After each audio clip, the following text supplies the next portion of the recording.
Nachokipenda hivi sasa Mourinho ana nidhamu sana. Watu wanacheza mechi moja kwa wiki. Ana nidhamu sana wanahitaji sauti yake inapotokea. Watu wanacheza mechi moja kwa wiki bro. Wanashindwa kujiandaa. Mtu unajiandaa mfano sasa hivi. Yes. Weekend hii kuna FA.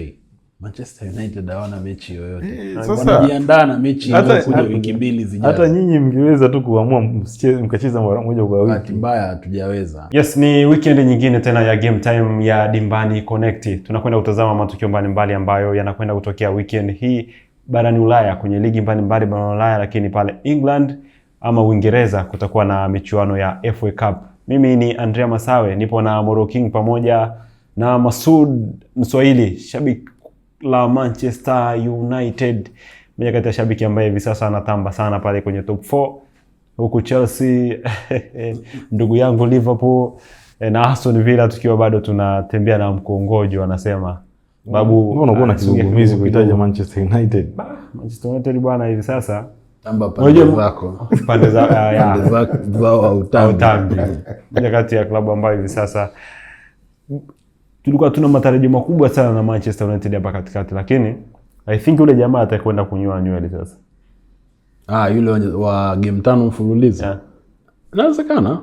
Watu wenyewe wanacheza mechi moja kwa wiki. Nachokipenda hivi sasa Mourinho ana nidhamu sana. Watu wanacheza mechi moja kwa wiki. Ana nidhamu sana wanahitaji sauti yake inapotokea. Watu wanacheza mechi moja kwa wiki bro. Wanashindwa kujiandaa. Mtu unajiandaa mfano sasa hivi. Yes. Weekend hii kuna FA. Manchester United hawana mechi yoyote. Wanajiandaa na mechi inayokuja wiki mbili zijazo. Hata nyinyi mngeweza tu kuamua mkacheza mara moja kwa wiki. Bahati mbaya hatujaweza. Kwa hiyo kumbe kupoteza nayo ina advantage sometimes. Kuruka kwa maharage ndio kuiva kwake. Bana, ni moja kati ya vitu ambavyo vinaendelea pale barani Ulaya. Sasa weekend hii ni moja kati ya weekend ambayo itakuwa ni ya kitofauti sana pale Italia. Moja kati ya mechi kubwa sana inapigwa pale Italia. Kutaja soka la Italia unaizungumzia AC Milan na Inter Milan. Moja kati ya dabi ambayo kwa kiasi fulani inakwenda kupigwa, ni dabi ya 47 inakwenda kuchezwa kati ya AC Milan na Inter Milan. Kwenye dabi ya 46 ambazo tayari zimechezwa, Inter Milan ameibuka na ushindi kwenye mechi 20. Wametoa sare 10. AC Milan ameibuka na ushindi kwenye mechi 16. Kwa hiyo Inter Milan ameshinda mara 4 zaidi ya AC Milan. Wanakwenda tena kukutana AC Milan wakiwa ugenini. Kwenye mechi za hivi karibuni Moro King, AC Milan amekuwa akitisha sana. Kitu cha kujua ni kwamba Inter wanavyokutana na AC inaitwa Derby della Madonnina, na au watu wengine wanaita Derby d'Italia au Italian Derby, kwa sababu Inter na AC wanatoka mji mmoja wa Milan. Yes. Ni version ya Simba na Yanga ya kwetu, wote wanatokea Kariakoo. Wanatokea Kariakoo, rather wanatokea katika jiji moja. Katika michezo 5, kama takwimu zangu ziko sahihi, katika michezo 5 iliyopita iliyowakutanisha wa miamba hawa, AC Milan ameshinda 3, draw 2. Maana Inter hajashinda mchezo wote. Na zote AC Milan kashindia nyumbani kwa Inter Milan. Ambapo nyumbani ni the same venue, kwamba watu wanaoshare uwanja.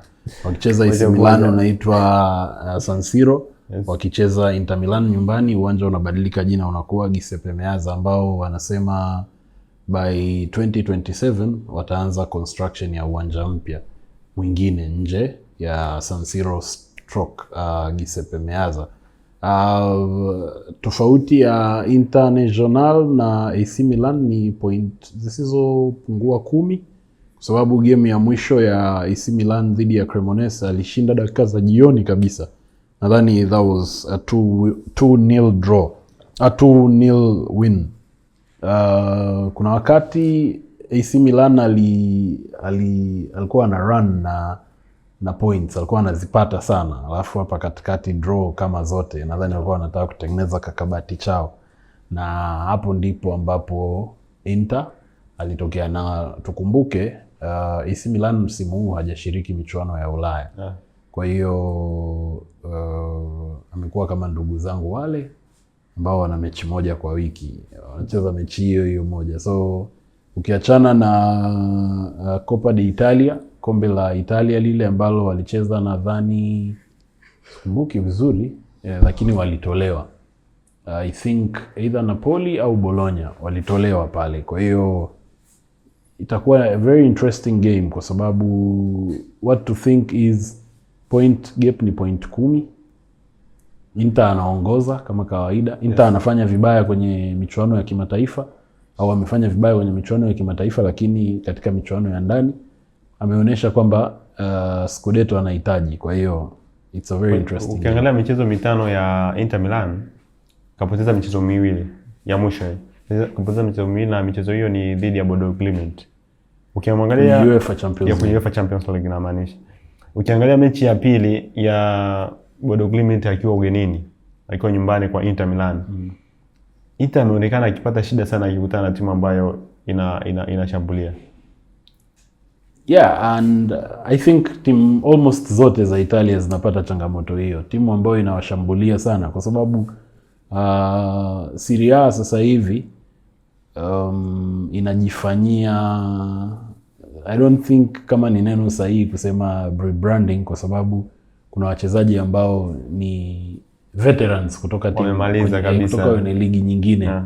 Kwa hiyo wakienda pale wanaenda tu kumalizia mazoezi. Yes. The same happens to AC Milan, the same happens to Juve. Uliona Juve na Galatasaray. Galatasaray walikuwa wanakuja na moto wa kifuu. Na timu pekee ambayo unaona at least ikishambuliwa ni Atalanta. Yeah. Na kidogo kwenye Serie A Como wanakaba, wanashambulia, wanakimbia, Atalanta kwa sasa. Yeah, kwa vipimo tu tuseme kwamba Atalanta ndo timu pekee katika Serie A ambayo iko kwenye UEFA Champions League kwa sasa. Kwa hiyo tutake au tusitake kuna kitu wamekifanya. Yes. But again, Inter will have a run for their money. Yani AC watawasumbua. Regardless of the results, AC Milan watawasumbua Inter. Watawasumbua lakini watafungwa. Hayo ni matokeo ya mchezo, lakini usumbufu utakuwepo.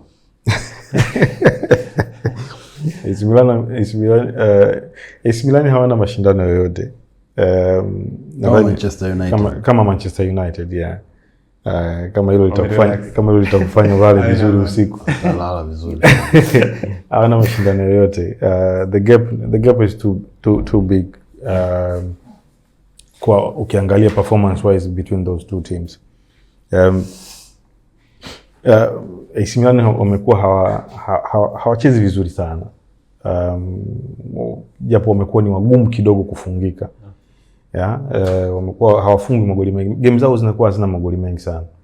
Hawafungi sana na wala hawafungwi sana. Na ndio maana kuna wakati walipitia kipindi fulani hivi cha kutoa suluhu nyingi sana. Yeah. So Inter on the other hand wao wametoka kujeruhiwa huko. The only thing wanaangalia sasa hivi ni Scudetto na Coppa d'Italia.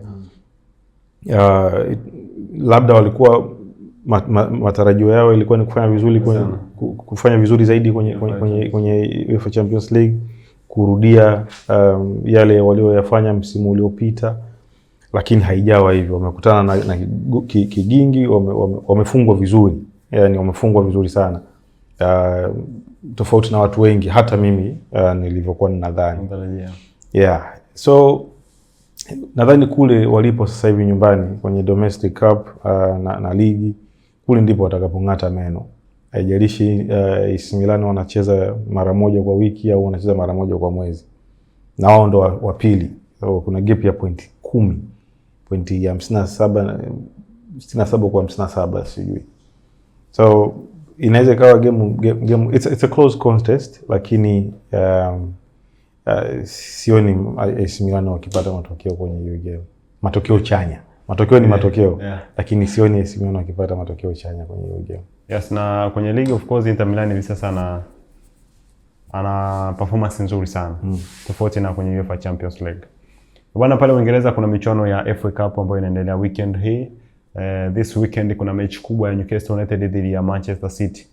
Ukiangalia michezo yao miwili ya mwisho ya FA walipokutana Manchester City na Newcastle United, zote Manchester City ameondoka na clean sheet na ameondoka na magoli mawili. Dhidi ya Newcastle United, Manchester City akiwa na, tunasema ni kama mtaka yote. Anaitaka Premier, anaitaka na FA. Tukianza na Pep Guardiola, kwa kiasi fulani anaonekana zaidi akiwekeza nguvu kwenye Premier ama FA. Ama kama ungekuwa ni Pep, ungeiendea vipi game dhidi ya Newcastle United? Na wakati nyuma unajua na vita dhidi ya Arsenal kwenye Premier. City wana luxury ya kuwepo katika mashindano yote matatu. Na akafanya vizuri kwa sababu City unajua hawana wachezaji wale wa kusema huyu ni mchezaji pase wa kikosi cha pili. Kwa sababu anafanya rotation sana pia. Kwa hiyo ana depth kubwa ya kikosi ambayo inaweza ikahimili mashindano yote hayo waliobaki. Yes. So sioni sehemu ambayo anaweza akasema kwa sasa hivi hii ni FA Cup round ya 5 ambao wanakutana na Newcastle. Yes. Walikutana nao pia kwenye Carabao. So approach ni ile. Ni swala la kwenda kumaliza msimu na accolades za kutosha, kama ni kuweza kuchukua vikombe vitatu vyote, kama ni kuweza kupata viwili, lakini tunamaliza msimu on a high note.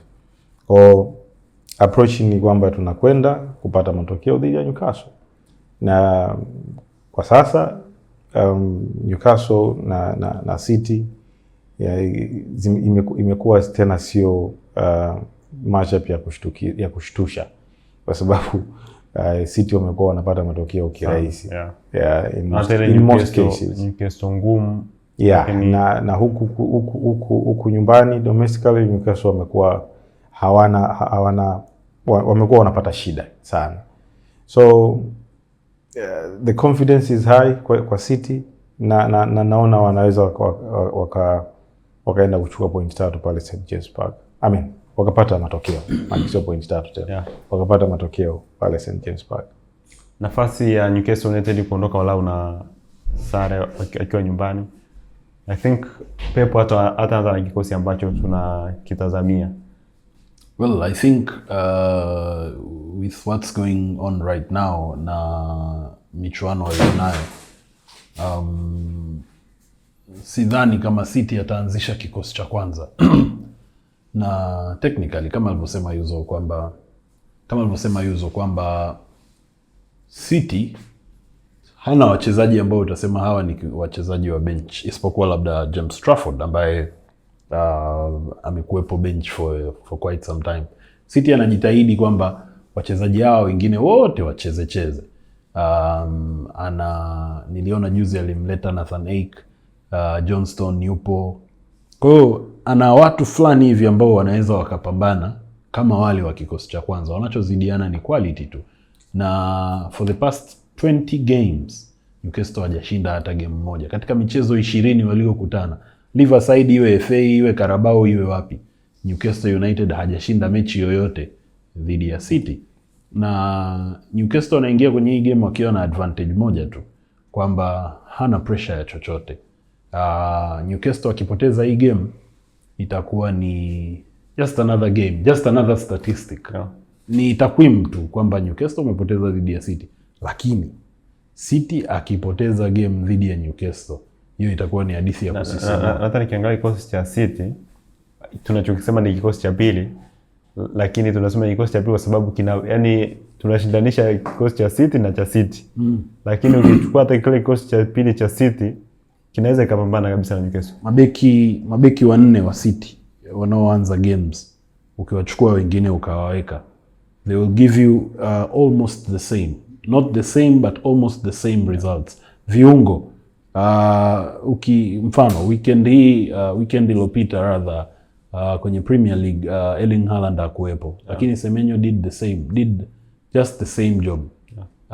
Unamkosa Haaland kwa sababu unajua how ruthless Haaland is, but Semenyo just did the same. Mark Gay ameenda Manchester City. Yeah. Anaanza kikosi cha kwanza. Yani ni kama vile like alikuwepo pale tangu msimu ulianza. Lakini Mark Gay ni mchezaji ambaye amesajiliwa kwenye majira ya baridi Januari. Lakini unaona jinsi ambavyo anazima. Kuna kina Tijani Reinders, kuna kina Ait Nuri, kuna Ryan Sheki. Wapo watu ambao wawe ndani wawe nje. Juzi nimemwona kwenye mechi dhidi ya Leeds amemleta Savinho. And I was like, wow, kumbe Savinho yupo. Na he did just the same. Omar Mamush, yani oh my god. Ni uzuni. Ni uzuni. So it's going to be a very good game. Yes. Na putting into context ni kwamba kama FA wanacheza round ya 5, I'm not sure kama round ya 5 inakuwa na home and away, lakini tuna uwezekano tukaona mechi 5 kati ya Man City na Newcastle msimu huu. Watakutana 2 kwenye Premier League, wamekutana 2 kwenye kombe la ligi Carabao. Kama watakutana 2 dhidi ya Newcastle au hii ni knockout, manake watakuwa wamekutana mara 5. Na it will be an interesting statistics kama Newcastle naye atapoteza game hii. Bwana, kuna michezo mingine ya FA. Arsenal ipo na Manfield. Mmoja kati ya mchezo ambao watu wanasemaga obvious. Lakini kuna mtu atang'ang'aniwa I think, kwa sababu kuna watu wanang'ang'aniwa. Kuna msimu I think Manchester United aling'ang'aniwa kama sio kwenye Carabao ni FA. Msimu huu. Msimu huu kwenye FA Grimsby alimtoa Manchester United. Yes. Na uliona pia kule Spain. Msimu uliopita Liverpool alitolewa na Plymouth Argyle kwenye FA. Kwa hiyo ni story ya mua kuzamisha meli ama ndovu kuangushwa na bua la muindi. Kwa hiyo inatokea, but seeing what Arteta is doing with the club, Mansfield wanaweza wakawa na kazi kubwa sana. Wanaweza wakawa na tafrija. But again, football lazima iheshimiwe. Rosinia atakuwa mbele ya Resham. Yale. Chelsea hawanaga shida tatizo na hizi timu ndogo. Wana tatizo na timu kubwa. Hizi timu ndogo Chelsea hazisumbui. Kwa sababu ni kama namna Chelsea rika wachezaji wao ni kama vile hao watoto pia. Lakini wao wanakuwa watoto wa Chelsea wako more matured kuliko hao wa Championship na League au ndio. Kwa hiyo watawazidi. Watoto wanakutana. Umesikia kauli? Anaumia sana. Anaumia sana. Unacheka lakini unaogopa. Naogopa sana. Itakuwa ni habari ya kushtusha Chelsea kufungwa kama kutolewa either way. Lakini si game ambayo Chelsea watahangaika sana. Okay. Hiyo ni michuano ya FA bana. Chelsea wapo uwanjani, Arsenal wapo uwanjani, lakini mechi kubwa ambayo itatazamwa na watu wengi zaidi ni kati ya Newcastle United dhidi ya Manchester City. Ni kati ya mchezo mkubwa sana. Kumbuka hizi teams zimekutana pia kwenye Carabao Cup, lakini Manchester City ameendelea kumsumbua sana Newcastle United, lakini kwenye michuano ya FA Newcastle United anateseka sana mbele ya Manchester City. Kwa hiyo tunaenda kutazama kwenye mechi hii ni kipi ambacho kitakwenda kutokea. Bwana, ni wasahau Como kule Italia, ndugu zako wapo uwanjani dhidi ya Cagliari this weekend. Como akiwa ugenini pia. Nafasi ya Como kwenye huu mchezo, Fabregas of course ya cheki na kima kule. Acheki na kima. Como wana either huyu Como akikaza tuweze tukamwona kwenye michuano mikubwa msimu ujao kweli. Of course tunaweza tukamwona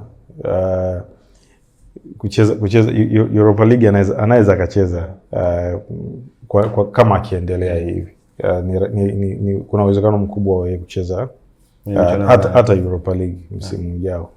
Na naamini itakuwa ni achievement kubwa sana kwa Como and that hicho kimji cha Como, kwa sababu watakuwa na wenyewe wamepata usiku wa Ulaya kwa mara ya kwanza. So nadhani itakuwa ni tafrija. Na Fabregas pia. Na Fabregas ana kashia pale unasema. Haijalishi, but football wise mimi ndicho ninachokiongelea. Kwa sababu Como ni mji mdogo sana pale Italy. na hata Como ni timu ndogo sana, bajeti yake ni ndogo sana, you know, lakini kwa transformation aliyoifanya Fabregas so far ni nadhani wame exceed walicho yale matarajio yao. So hata game na Cagliari nadhani ni game nyingine kwa Como kwenda kuchukua pointi 3 nyeupe kabisa. Juventus dhidi ya Pisa. Juventus of course usimwekee sana 100%. Anaangushwa na ni kama tembo juu ya mti. Anaweza akaangusha no. The last game nadhani Juve alicheza na Roma. Na walitoka sare ya goli 3-3. Mchezo wa kupishana kweli kweli. Juve na wakati mgumu. Kuanzia mwaka 2010 kuja mpaka mwaka 2020 na kidogo hapo, Juve ndo alikuwa on top of Serie A. Kila mara tunamuona. Sasa sijui ni walishindwa ku maintain ile hali waliokuwa nayo ama nini kimetokea, na hawajawa na mabadiliko makubwa kwenye umiliki useme kwamba waliokuwepo wameondoka au wameondoka na vitu gani. I think kuna ile scandal ile walioipata ile walioipata kwenye ligi kuu pale nchini Italia ya hivyo mpaka wakahusishwa kunyang'anywa alama. Hiyo ilishapita changamoto. Anyway, Juve wana hali mbaya, na timu kubwa zinaposhindwa kufanya succession, kuwa na muendelezo. Kwa mfano angalia kama anavyofanya Bayern Munich. Kila msimu wanajiongeza kidogo, wanapunguza wachezaji, wanaongeza watu wengine na wanaongeza bomu kweli kweli. Na yani anayekuja ni mtu ambaye unasema this is someone that can make a run. Lakini angalia Juve, Roma, they are nowhere to Fiorentina hawaonekani. Msimu huu AC Milan hajashiriki michuano ya kimataifa. Nadhani kwa wapenzi wa game time wanaweza wakaenda kwenye page ya Dimbani Connect. Kuna makala moja alifanya Bwana Yuzo kuhusu the fate of Italian Serie A. Aliongea vitu vizuri sana kuhusu namna ambavyo Serie A imeboromonyoka. Yani ni huzuni, lakini hivyo ndivyo ilivyo. Sawa bwana. Hiyo ni ligi kuu ya pale nchini Italia. Juventus of course alikuwa ni top. Ukizungumzia Italia basi unataja Juventus kwa wakati huo. Achukua sana vikombe, lakini pia PSG naye alikuwa hivyo mpaka sasa hivi anaendelea. Bayern Munich pale Ujerumani. Ni Spain tu ambapo kulikuwa una timu mbili, Barcelona na Real Madrid. England kama kawaida ni kama ilivyo hivi sasa. Unachukua msimu ujao unataka kikombe. By the way nilikuwa sijaangalia nani Como game ya iliyopita ambao walishinda dhidi ya Lecce, iliwashusha Juve. Sawa. Sasa hivi Como wako kwenye nafasi kama unasema ligi inaisha leo. Wako nafasi wanacheza Europa League msimu ujao. Wana pointi 48, lakini kuna tofauti ya pointi 4 na Napoli ambayo iko nafasi ya 3. So kwa mwenendo wa Napoli sijajua labda na Como anazima Napoli juzi wameshinda kwa tabu sana. Goli 2-1. Lukaku amerudi, amepona. He's back. Ameingia na amefunga goli dakika ya 92 I think. Anacheza na Hellas Verona So maybe kurudi kwake pia kutai-boost Napoli. Lakini nadhani wakiendelea hivi Como kuokota hizi points, especially kwa timu ambazo zinaonekana kama zina msuli sawa na wao, lakini timu ambazo zinaonekana zina msuli sawa na wao ni kwao ni dhaifu kidogo. Wanazipiga tu sana. So na wakiendelea hivi nadhani msimu ujao tunaweza tukaona hapo ingizo jipya la Como kucheza Como akikomoa watu sio. itakuwa mafanikio makubwa sana. Sijui itakuwaje kwa sababu masuala ya Waitaliano kama nilivyoongelea kwenye hiyo makala ya Fabregas kuwa na wachezaji wengi ambao si wa Italia, sio wazao. Sasa sijui kama watapendelea watafurahia Como kucheza Champions League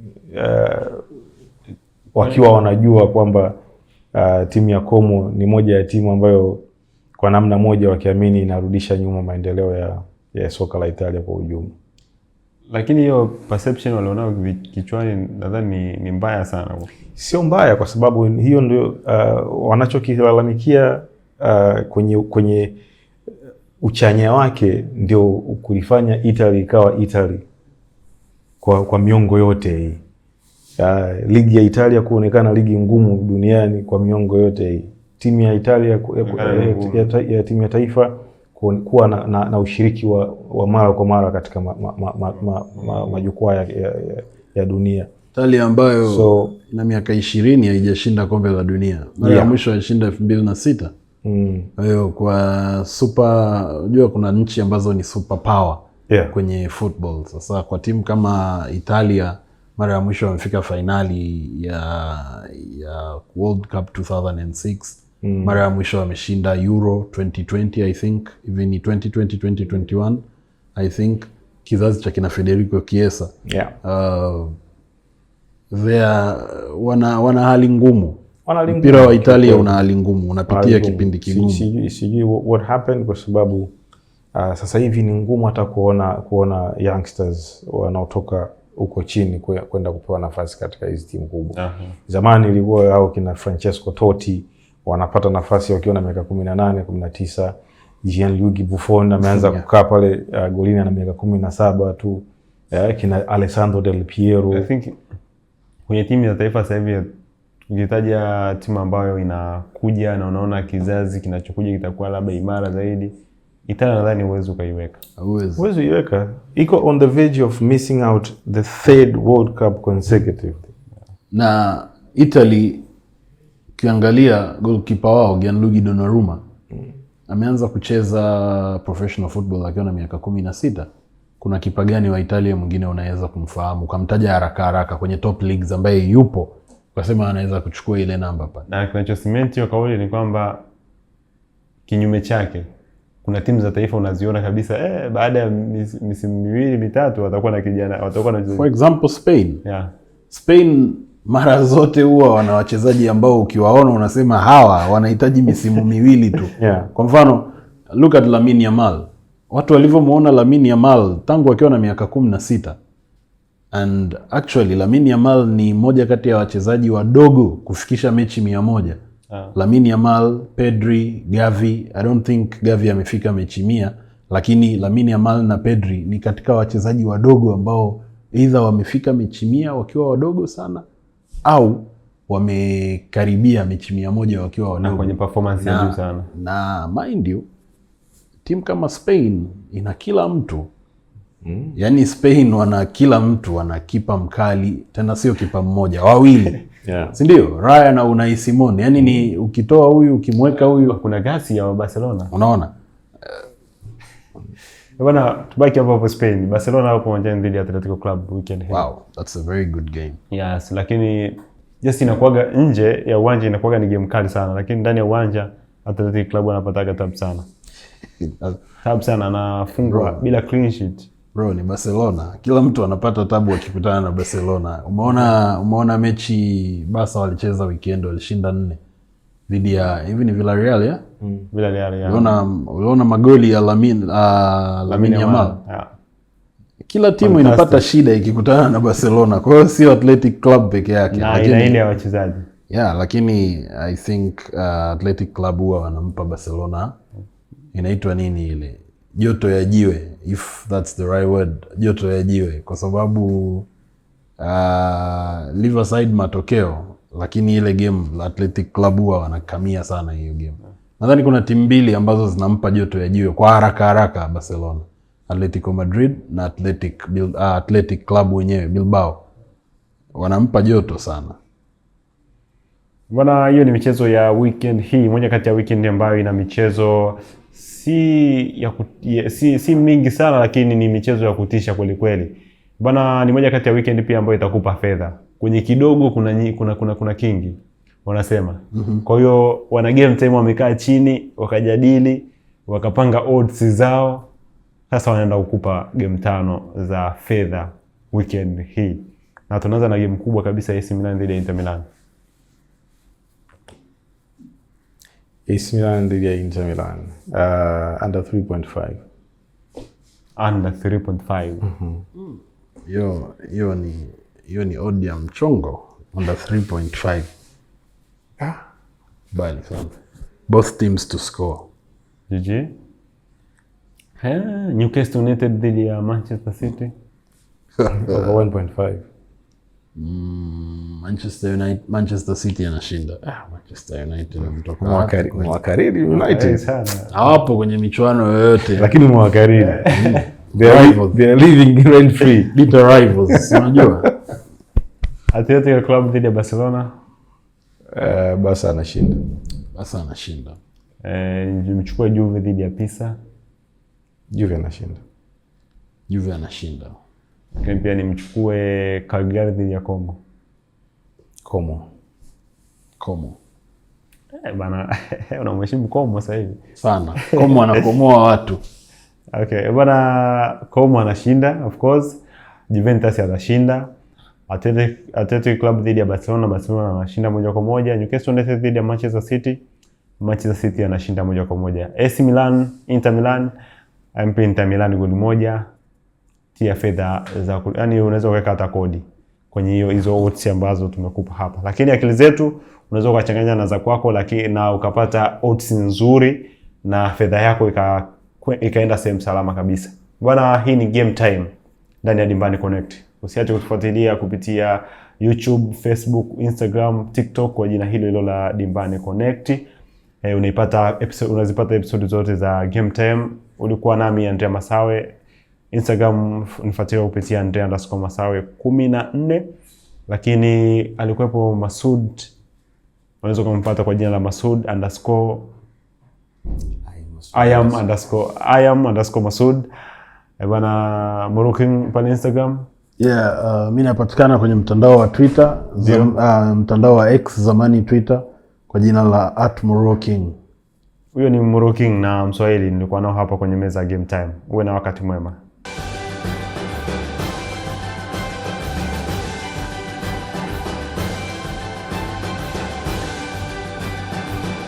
Game Time, tuonavyo sisi.